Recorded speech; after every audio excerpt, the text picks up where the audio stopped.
Damian Mitchell, alongside Conrad Van Order, and of course you, our wonderful listeners. Hope everybody enjoying their start to this Tuesday morning. A little chilly. We're definitely in the fall season, but most importantly, we got a chance to talk about third Saturday in October.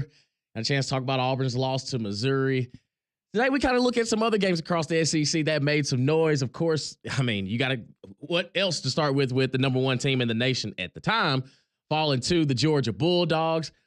Also, Texas A&M squeaking by Mississippi State, and LSU, I think LSU is starting to figure some things out along the way. And also, hey, how about Kentucky and Florida? Florida starting to quiet those Billy Napiers on the way out rumors, because if they continue to win, it's going to be very difficult to kick that brother out. And also, DJ Lagway has shown that when he knows that it's his job, he can kind of lock in a little bit. So we want to hear from you some other games across the SEC. Well, but we'll continue to talk about the third Saturday in October, as well as Auburn's loss to Missouri. But we did have some action last night, and this is another reminder as me as a Titans fan that, you know what? Watching Marcus Mariota have success over the weekend. Of course, what A.J. Brown has done since he's left the Titans. And then watching Derrick Henry absolutely just pick up right where he left off, and pairing it up with Lamar Jackson last night.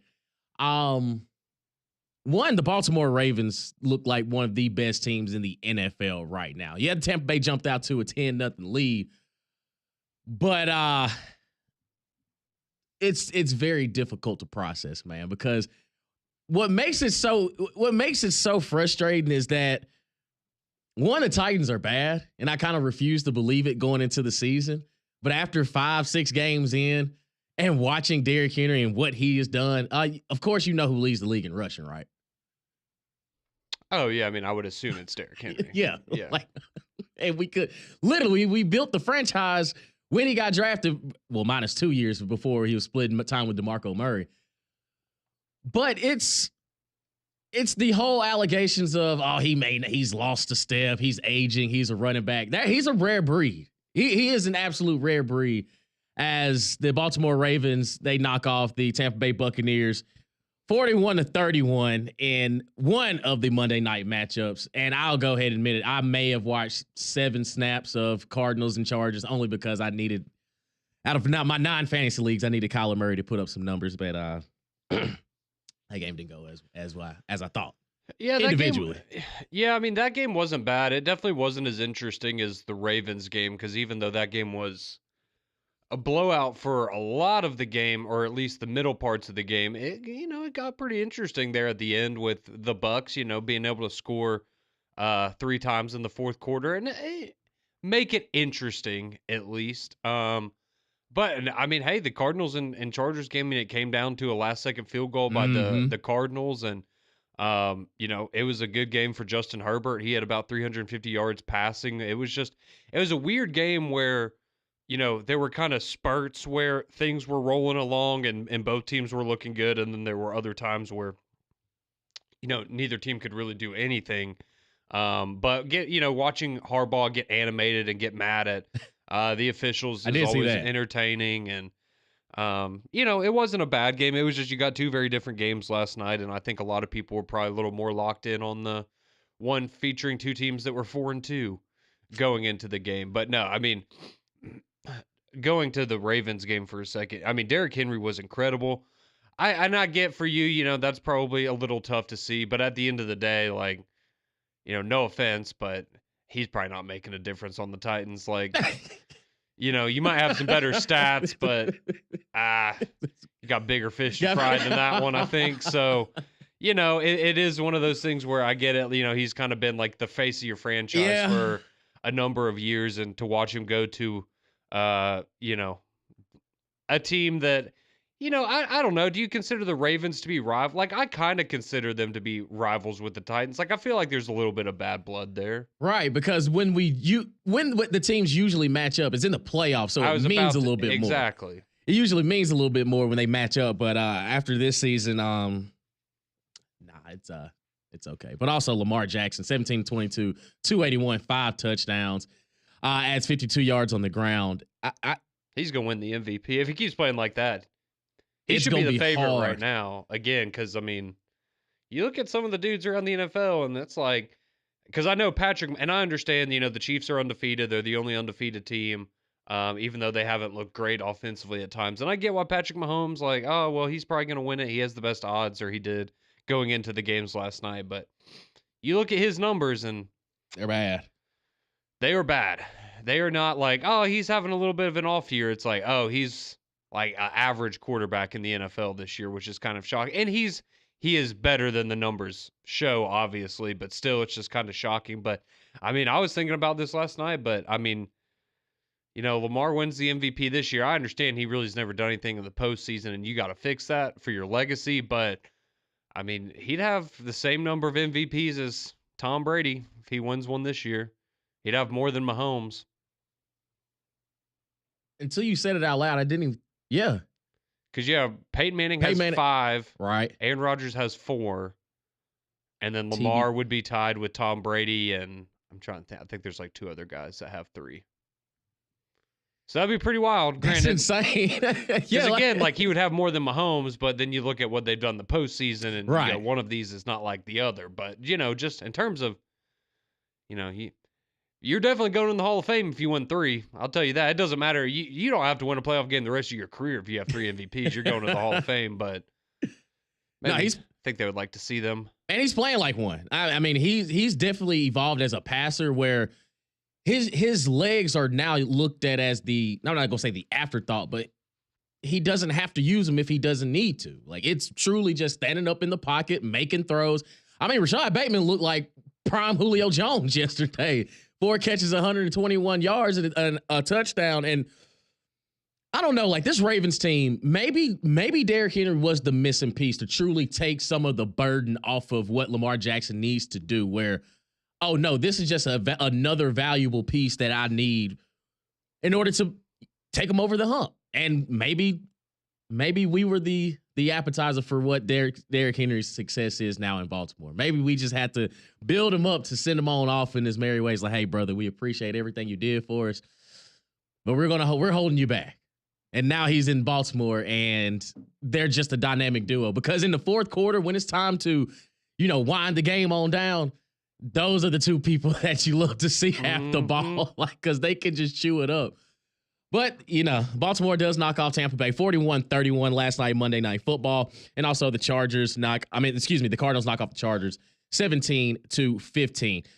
But we did have action over the weekend. Of course, we discussed the third Saturday in October as Tennessee knocks off Alabama 24-17. Auburn falls to Missouri 21-17. We didn't get a chance to just kind of look at some of the other games across the SEC.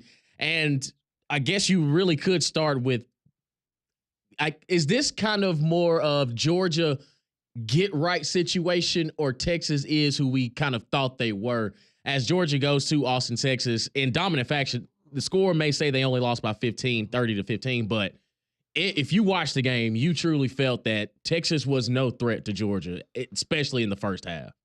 Yeah, I mean, I jokingly said on Friday, what are the odds that one of these teams is up 28-0 after the first quarter, like the Alabama-Georgia game? And it was, that'd be funny. And we got close. It was 23-0. Like, we got real close to having that conversation. But no, I mean, for me, it was more about how impressed I was with Georgia than anything, because I thought going into that game, I like Texas in that game. And if you had told me again, because one of my concerns going into the game was, well, Carson Beck started to turn the ball over. And if you had told me going in, hey, Carson Beck's going to have 3 interceptions, I would have said, oh, man, this thing got ugly in Austin, and Texas won by multiple scores.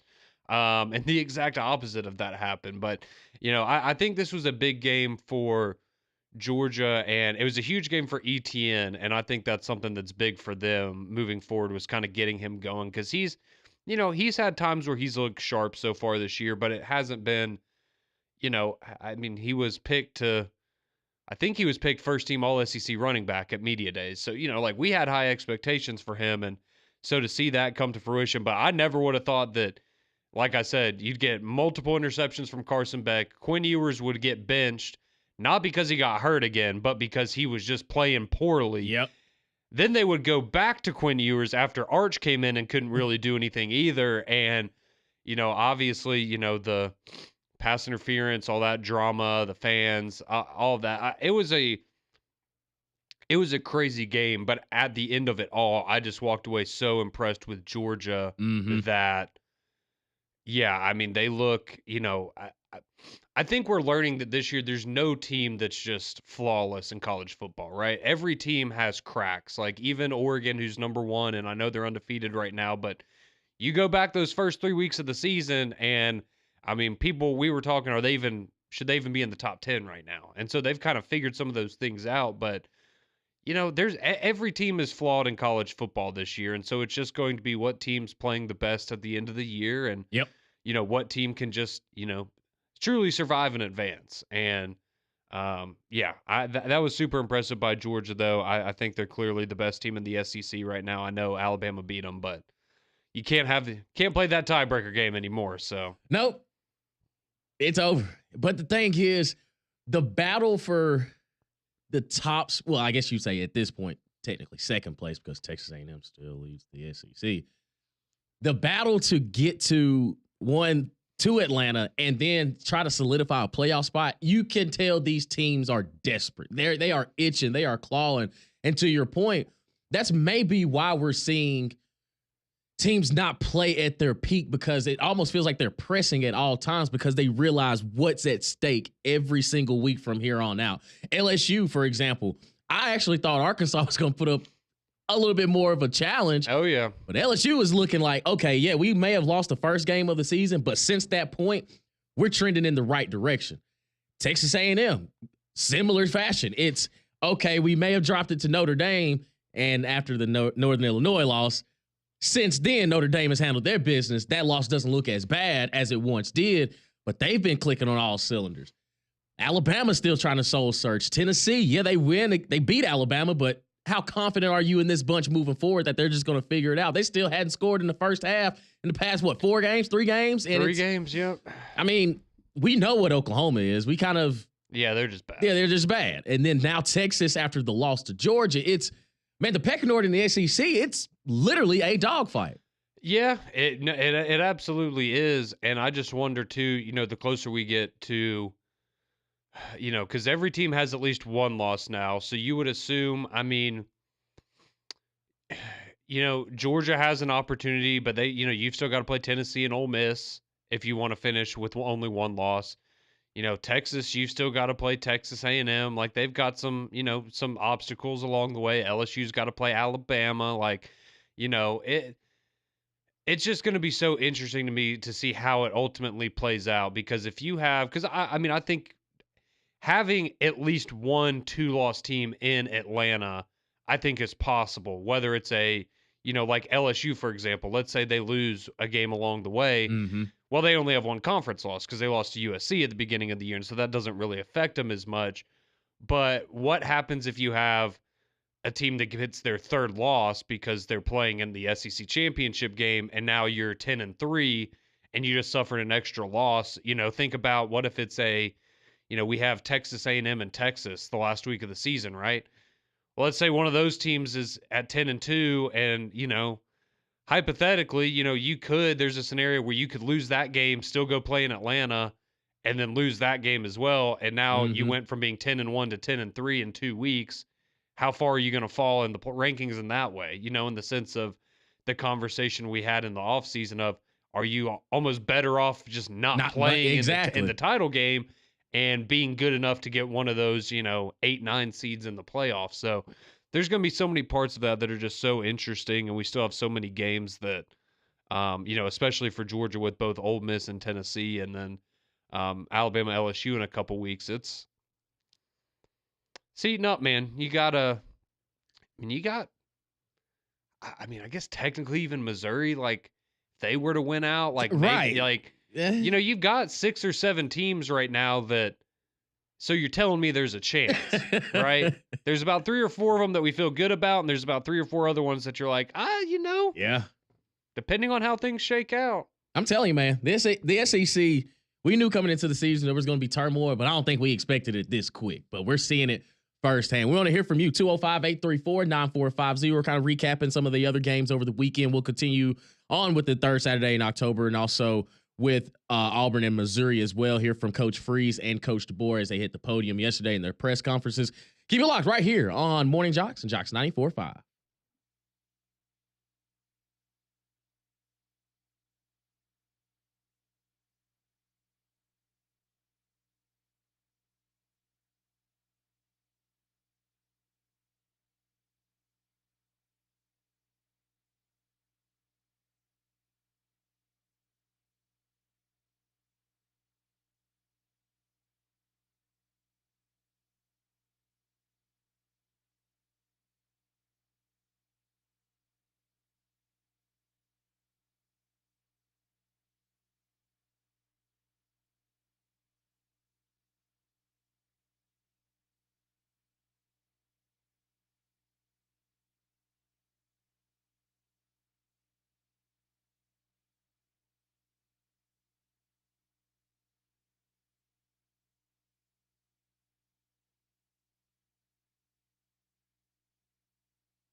Welcome back into Morning JOX here on your Tuesday morning, 6:20 here on your Taco Tuesday as we continue to recap what happened over the weekend in the SEC. And we're about to hear from a little bit from Hugh Freeze and Kalen DeBoer as they had their weekly press conferences yesterday.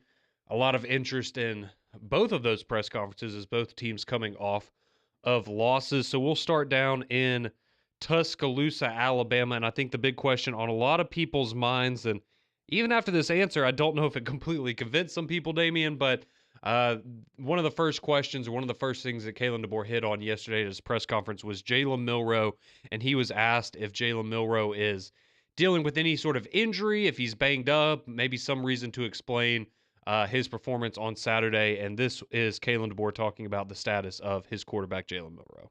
Yeah, I think at this point in the year, I don't think there's many guys that play a lot of snaps who don't have something, and just working through it. But he's more than capable, and as he goes through the week, you're just ready to play on Saturday. So there's nothing that's going to be holding him back from going out there and being able to help us get a win. Confident of that. Okay. So you tell me there's a few bumps and bruises. Which, I mean, obviously everybody, I mean, as he says, like at this point in the season, it's football, right? Everybody's banged up, but supposedly, you've heard different things. I know there's a pregame video of Alabama going around where people are thinking, oh, well, it looks like maybe he's limping in this video. Maybe he's not. I heard people saying, oh, well, it looks like he got hurt early in the Tennessee game and it messed up his throws. And, I don't know. Right. Maybe. But again, I go to, if that's the case, that's unfortunate. You never want anybody to get hurt and have it affect their ability to go out there and perform. But at the same time, like if something happens to you and you don't think you can go out there and perform, you kind of got to tell somebody, right? And I understand like there's a difference in, I get it. And people go and look at, look at what Brady Cook did and going to the hospital and coming back and like you got to fight through injury, and you do. And I understand that that's part of sports, but there's also a line where you understand, like you yourself understand what percentage you're at, kind of what you can put into your job, your position, whatever. And I mean, if you're a quarterback and something happens and you don't feel like you can throw the football, kind of a problem, in my opinion. Are you injured or are you hurt? So, yeah, exactly. Are you injured or are you hurt? That's a good way to put it. So we'll see. Hopefully, if he is banged up a little bit, hopefully that gets cleared up before Missouri and get a different Jalen Milroe out there. But that's, we can only go off what the coaches tell us. Right. So I do not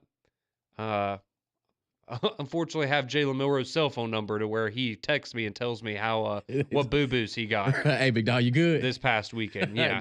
Right. But this is another clip from Kalen DeBoer yesterday. I think this is something that fans will like to hear if you want to go down the path of things that maybe you would have heard at older press conferences. But this is Kalen DeBoer kind of talking about the issues that Alabama's had, some of their struggles, but him explaining why you will never get excuses from him regardless of the performance you get on the field from Alabama.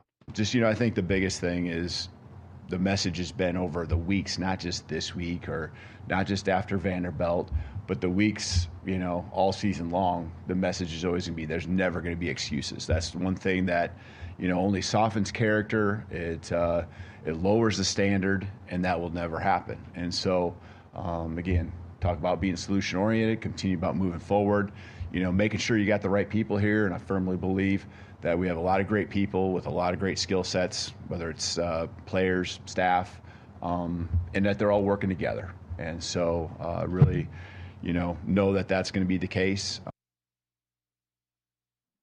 And there's the thing about Alabama right now. All the mistakes they're making are very correctable. It's not like... No, it's fundamental stuff. Exactly. It's not like you just have, some head cases out there and they're just messing up intentionally. It's just not. Sometimes that, like the Nico touchdown throw, I don't think the DB was in terrible coverage. It was just a great play on Chris Brazel's side. Mm-hmm. Those things that are, hey, just better technique or something here and there, a few minor tweaks, and we can work with that.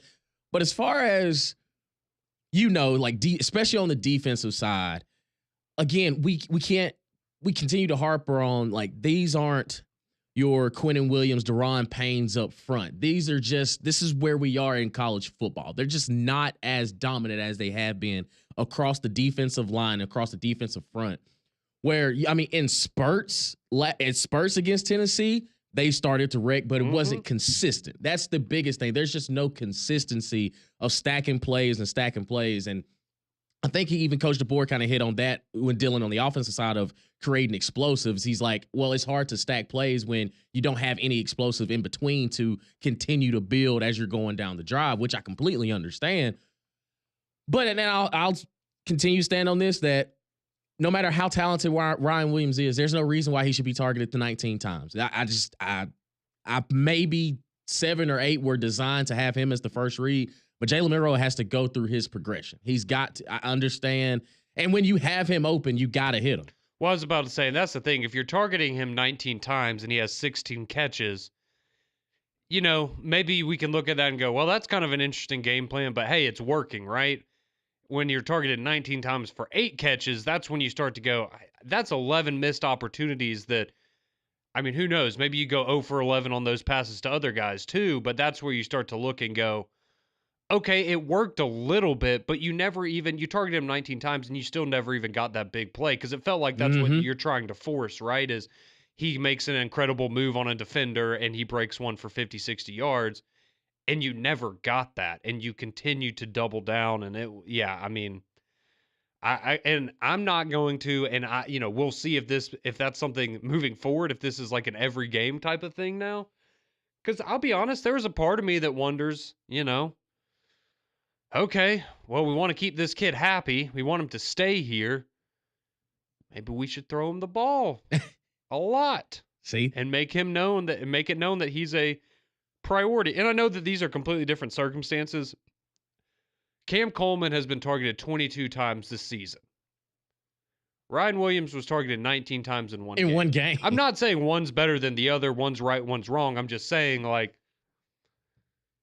that's a pretty crazy juxtaposition there to look at how kind of they're being prioritized in their offenses. And, we are in the day and age where you don't think there's people that have already tried to offer, hey, you already lost 2 games. Like, well, next year, here's a blank check if you want to come and play for Ohio State or, whoever, whatever.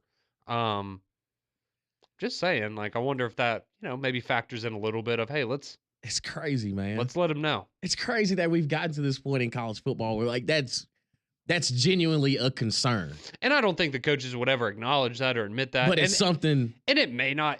I might just be making this up, but it just feels like in today's day and age, like, we already know that coaches are kind of, a little scared to discipline players and, how they approach situations because you don't want to rub somebody the wrong way. Well, okay, maybe you can start to see, there's some cracks in this team. We got to make sure that we keep the guy, like, you identify the dudes that we cannot lose. Mm-hmm. You would imagine he's one of those guys. And so what do? You say, hey, make you a focal point of the offense. You're not going to leave that. Because even if we're struggling, okay, great. You're getting 20 targets a game. Where else can you go and get that? Nowhere. Exactly. Well, somewhere in the air raid, but even then, it's like the 3-point shot. Sometimes you hit, sometimes you miss, and when you miss, it comes at a high clip. But I do agree with you that it's crazy that we've gotten to this point in college football where there is actually a thought process of I have to make sure this guy is happy enough to stay with our program, so we have to give him touches, and it's unfortunate. Because we talked about it yesterday of just how we were brought up and the way that we were coached. Now there's so much management now. Like there's so much roster management of just keeping guys happy. And I mean, think about the guys that are, have redshirted these past couple weeks. And it's such a business, man. It sucks, but it's just the world we're living in at this point. So 205-834-9450. We want to hear from you on the Jocks text line and phone lines as well as we continue to take a look at some of the games of the weekend and also hear from Hugh Freeze as well. He actually made a statement that I kind of agree with. We'll talk about that on the return here on Morning JOX and JOX 94.5.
6:33 here on Morning JOX. JOX 94.5. Damian Mitchell, Conrad Van Order, and you as well.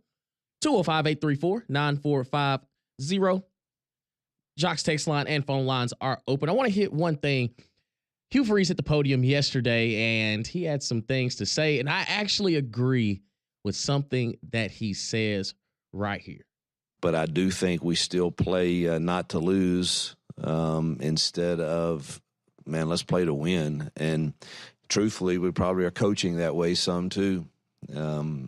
I feel the pressure of those calls of not being free to do what I've done for years, and oh man, we could screw this up, or we could not execute this correctly, and so those are all feelings that are real and legitimate, and probably have an effect on us not finishing games really well. I truly agree with him that, one, they definitely play not to lose instead of playing to win. Yep. And a second thing, one, Coach Freeze, you've coached in the SEC before. You've won in the SEC before. What's this overthinking stuff? Like, you know exactly what to do. Just go out there and do it. Like, that's where he kind of lost me of.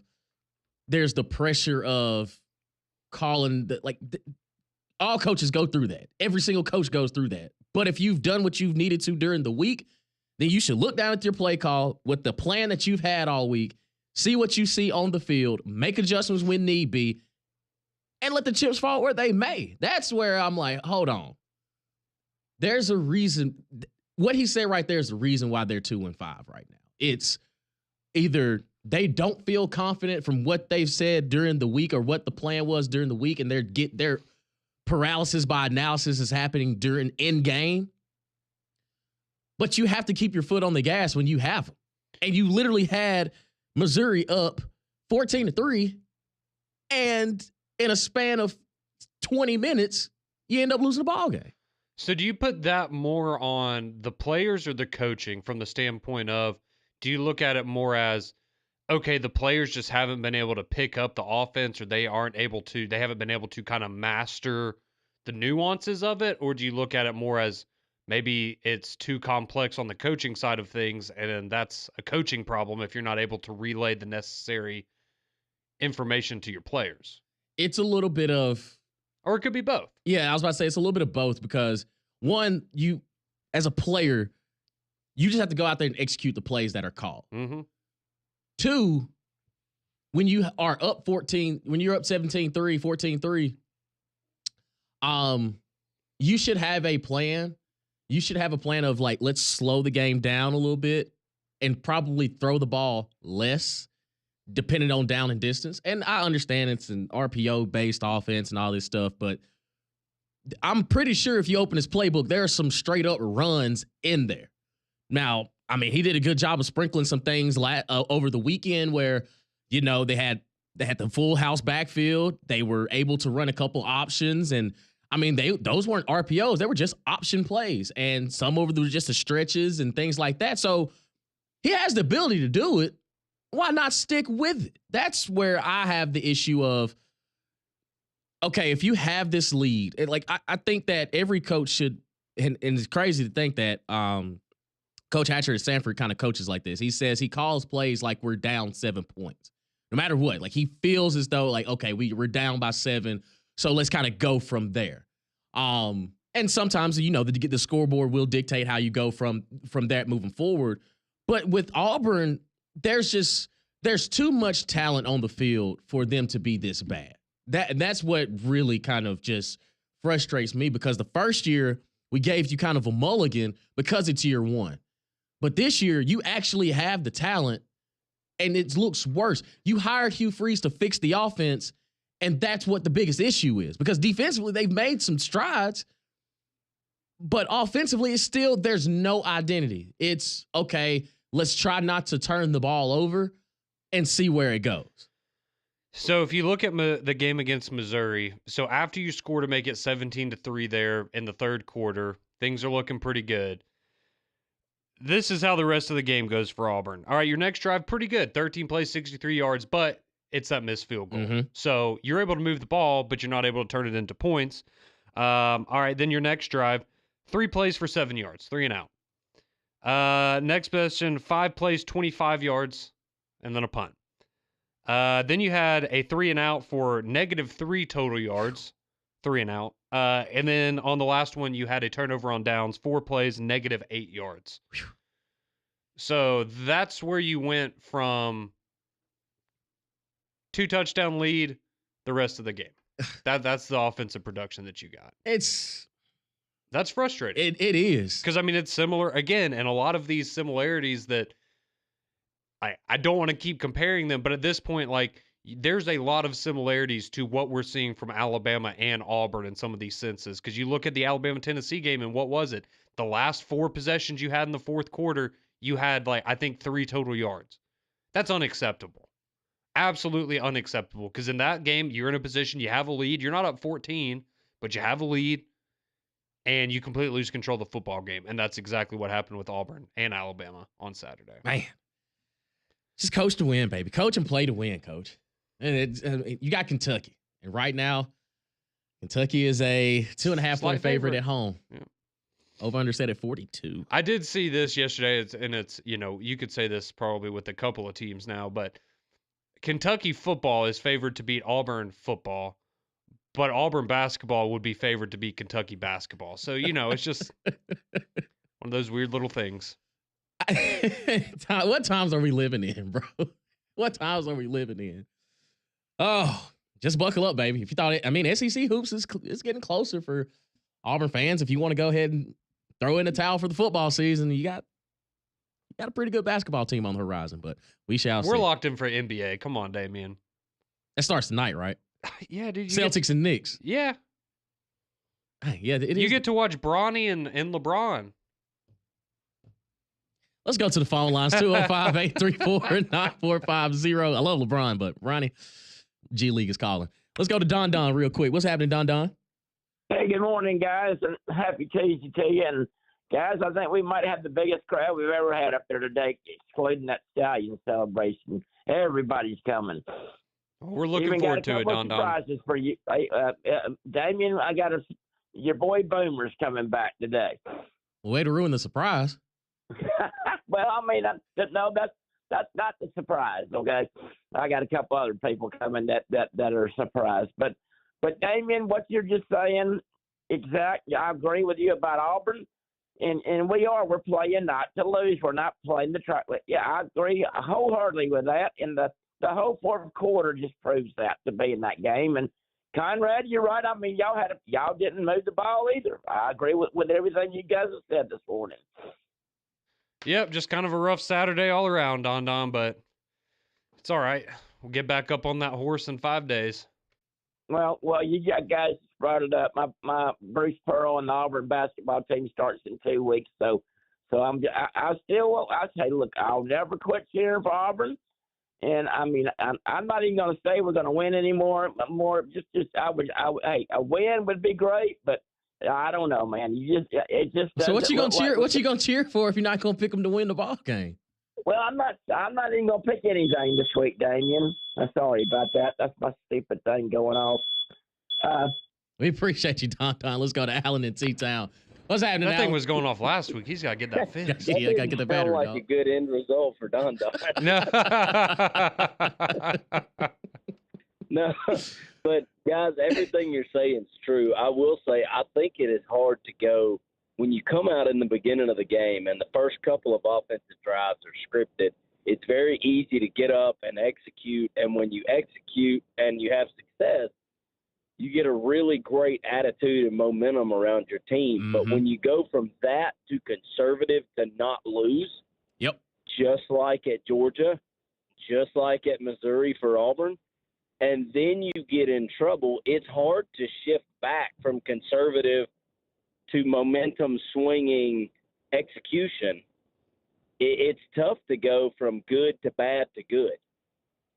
And I think both these teams need to find that even keel all the way through the game. But that's not why I called. I called when y'all were discussing the Ryan Williams and the targeting. Man, I am not an NIL hater. But why have we given these college kids more freedom than anybody else in the nation? NFL players don't have the ability to say, I'm out in the middle of the season. And I think as long as if we have this point, it's going to be tough to get college football back to stable. I don't hate NIL. I don't mind giving the kids what they're worth. We've got to find a medium where if a kid's not happy in the middle of the year just because his team had a loss or two, you know what, I'm going to red shirt and I'm out. Yeah, I agree with that. And I think the honest truth with all of that is that it was an overcorrection. Like if we go back to the beginning of NIL, I think a lot of it was an overreaction, Appreciate right? you, Alan. Because it feels like people felt, I don't know if it was like this guilt or whatever, but it was just this feeling of, man, so many players have missed out on these opportunities for so long. This probably should have happened earlier. And so they went straight to, okay, well, we have to kind of make up for all of these years that players have not been able to financially benefit from their name, image, and likeness. And so now they've given them too much power. Mm-hmm. And I mean, you look at the legal precedents of once, people started suing the NCAA about eligibility and things like that. I mean, once the first player started winning those, you can't go back and say, well, this guy's eligible, but we're not going to let this guy be eligible, right? Like they might be able to draw out the process a little bit, but ultimately they set a precedent that, all right, they're just going to let players play. And so you get to the point where if you're, in a situation you're not happy about, I mean, no one's going to tell you no at this point. So a correction is needed, but I think it's very obvious that from the jump, they went too far in one direction and they're trying to reel it back in now these last couple of years. Yeah. And that's where the big issue is, I think. Telling you, man, it's just a day and age in which we're living in, man. It's gone are your mamas and daddies college football games. It's a business.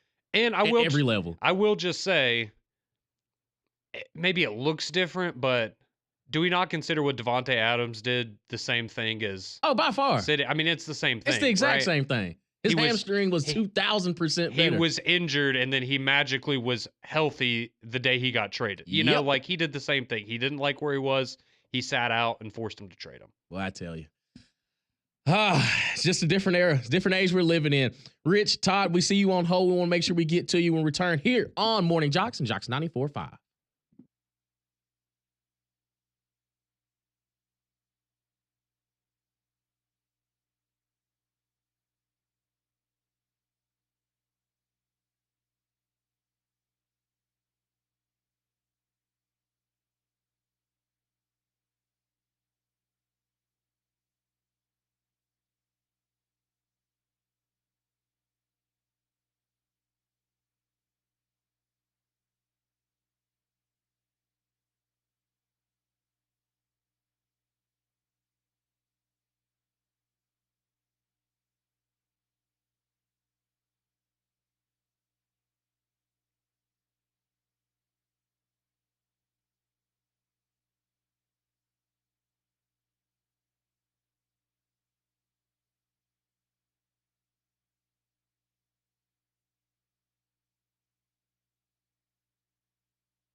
I haven't heard this song in a long time. I do know this is Nickelback. Like, Oh, yeah, this it is is. this is a throwback, my brother.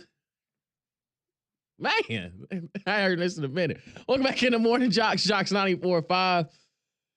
Damian Mitchell, Conrad Van Order here with you for a few more moments as we get you set for McElroy and Kublik in the morning coming up at the top of the hour.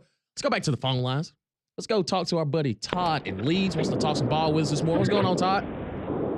What's up, gentlemen? How we doing this morning? Man, can't complain about a thing, brother.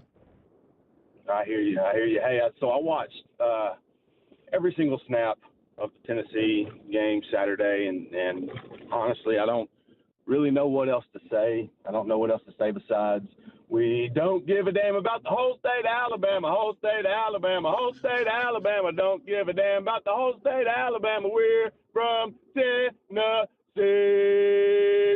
Hey, I'm here for It's it. Victory Tuesday, guys. Yes, We're on the sir. bye week this week. We're on the bye week this week, so we got Victory Week. I got a couple things, and I'll get off of here. Tell you what, the cigar and the fine glass of Eastern Tennessee high malt whiskey that I enjoyed Saturday night, sweeter than anything prior. Now, how sweet is it also that Birmingham, Alabama's own, Vestavia Hills High School's own, William John Lynch Brooks was the one to seal that game The hell of a for the night. Tennessee Volunteers. I tell you, when irony and victory come together, ain't nothing better. Now, from the outside looking in, as far as, you know, a Tennessee fan to an Alabama fan, and Kalen DeBoer, it seems like, you know, to be culturally relevant, I guess, it seems like he's kind of running this thing off of all joy and vibes, with a lack of discipline on the backside of that. And coming from, you know, kiss my ass and throwing a sun hat, that seems like a pretty stark contrast. So, in all seriousness, thank you guys for what you do. I listen every week. I appreciate having a radio station where we can listen to ball and follow everything. So thank you guys for what you do. Appreciate you. Damian, rep that Hypo Discipleship loud and proud this week, brother. Yes, sir. We'll do. We'll do. And go Big Orange. We'll talk to you soon. All right, big dog. Wow. How much you pay him to call? I us have this never. morning? I don't know this guy, but he entered the clip from the jump. Your blood was boiling there for a little bit. I just was not expecting that song. I was like, where is this? Oh, okay, I know where this is going. I was unprepared. I respect it. You know, if you can wake up and sing a song for us at 6 whatever in the morning, you know, by all means, I'm here for it. Yeah. Y'all had 60 minutes to handle this, Conrad. This could have been avoided. It really could have been avoided. Y'all had 60 minutes, but shout out to the Hypo Disciple. You gonna be rooting for Tennessee next week? Let's go to Rich. Who wants to talk on the phone lines with us. What's going on, Rich? What's up, fellas? What's happening, brother? Man, I can't believe I got to follow that. That's going to be – I'm not going to sing for you because you definitely don't want to hear that. I didn't want to hear the last one You're personally, right. but, It you know, threw us here we are. I need a couple of drinks to sing. This is way too early to be drinking. Well, hey, the reason I'm calling is yesterday I called and got held over for the last show, Max and Q, and I was making a statement with followed up by a question. I think I might have got hung up on or whatever, but I was kind of going into the, you know, we can't pay anybody off, this, that, and the other. So my question was, what would y'all do different, knowing what y'all know, kind of the things you hear in the background? You know, from a fan perspective, all we can do is just wish and want and do whatever as an Auburn fan. But what would y'all do different? I mean, coaching, would it be changing things up on the coaching staff? Would it be benching players? What would y'all do different? Well, I would have never had Peyton Thorne as my quarterback, number one. No, I mean, I think that's the big thing even going into the offseason is you have to find somebody that no question comes in next year and is a significant improvement of that position. Yeah. That is priority A, B, and C, I think. Run Jarquez Hunter till he needs the oxygen tank. I'll stand by till the end. Mm-hmm. That's exactly how I feel about it. But at the same time, I mean, you got the players, you got the coaches, you just Execute. You can't just get rid of guys every year. You got to have some continuity. Got to, man. Oh, that last call. Shout out to Todd from Leeds, man. That was a good one. McElroy and Kubelik in the morning. They're next.